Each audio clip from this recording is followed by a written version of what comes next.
Should I take an overpriced listing? I'm sure you've asked yourself that question many times before. I know I have. So I'll give you my personal opinion on overpriced listings and should you take them or not. But before I go into that, I want to share a little story.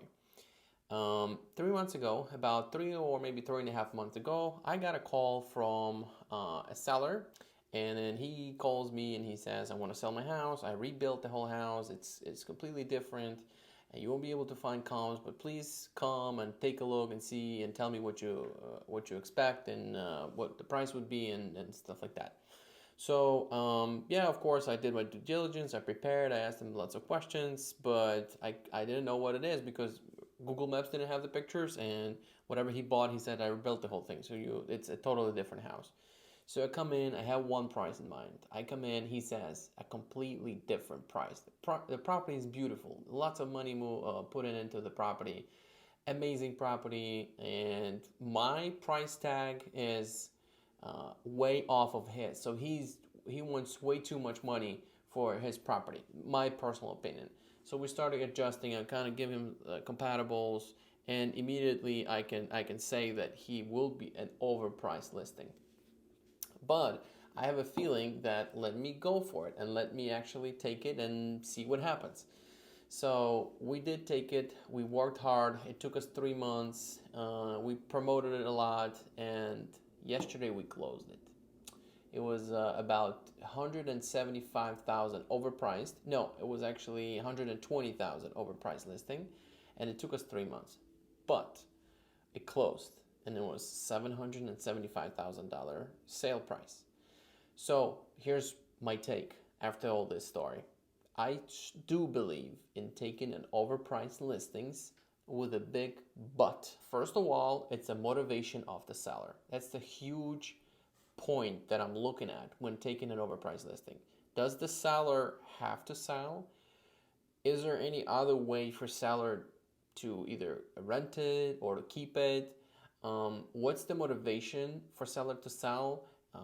Obviously, if it's a divorce or we need more room, those are like strong points, or we need, or it's a relocation. But a lot of times you'll have like I'll sell it and then I'll move and I'll downsize, but I'm not really. I don't really need to downsize like right now. I can wait for a little longer. So I like to ask questions. What if the buyer comes today? Would you? And then I try to see if there's a motivation. So the motivation is a huge indicator for me. If I can see that it has to be sold and the property has to go, I'll take an overpriced listing. But still, there's a big but, and the reason and the big differentiator factor would be for me to be able to sell it, because obviously we get paid only if it sells, not because we just hold it on the market and people see it and our sign is there, which is also one of the reasons I'll also take the listing, because I want my sign to be in the yard and neighbors to see it, because I'm going to do an open house and I'm going to call all the neighbors, I'm going to invite them, I'm going to send mailers, I'm going to do Facebook ads, I'm going to do a bunch of posts, and I'm going to market myself also while I'm marketing the property. But in order for you to be able to sell that property, we as real estate agents, we know that it's all about the price. It's all about the marketing, but the price is senior to the marketing when selling the house. So for me to be able to sell the property, because I don't want to be the agent who's the bad agent who's not doing the job, and then they cancel that listing with me, and then they go with somebody else who's going to drop the price and so it's going to take the listing and then sell it. I don't want to be that. So I want to stay as close to the seller as possible. So I want to be with the seller every single couple of days, every other 3-4 days, twice a week, once a week at least. Once a week at least, I want to be in touch with the seller, giving them updates. Hey, I got nothing. That's an update. With those type of updates, you have to stay in touch with the seller.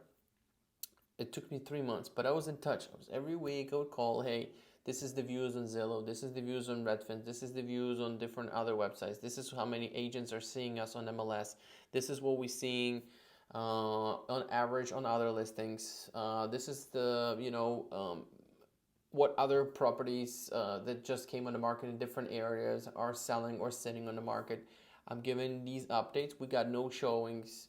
I think it's time to, think about maybe lowering the price a little bit. About lowering the price is going to be long conversations. It's not going to be like, hey, I know we haven't spoke for 2 months, but I'm calling to drop the price. Not going to work.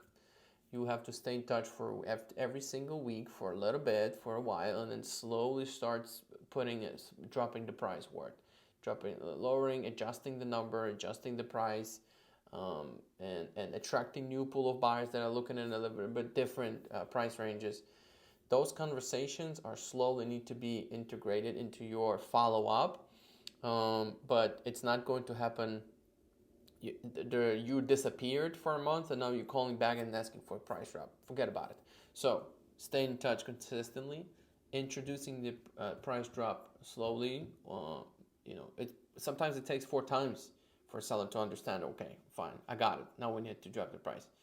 So those are the most important thing. Plus, I want to set up the comps from MLS so the seller knows what's happening in the area, what's selling in the area, and then you have another reason with an update. You have another update reason for the conversation. Those are the keys, because just taking an overpriced listing is asking for an expired listing. So that's going to happen if you don't stay in touch. So my answer to the title of this video, which is should you take the overpriced listing, is yes, but stay in touch and watch the price and keep lowering the price whenever it needs to be lower. But sometimes you don't even know. You think it's overpriced, but then the market booms and buys it. You don't even know that. A lot of times I would say like, oh my God, this is overpriced. Boom, I got over asked. Like, how's that happening? How's that possible? And it gets appraised. So that would be my story, because even like my very, very first listing that I ever got in 2017 was overpriced by $100,000, and I sold it and I closed it and I cashed the check. So that's the thing, it's those who know how to work the overpriced listing. Not that I don't take the overpriced listings, dude. I'm gonna take it and I'm gonna close it, because I just closed that one yesterday. So just the consistency and follow-up and communication is the key in this game. So hope that helps. I'll see you in the next one.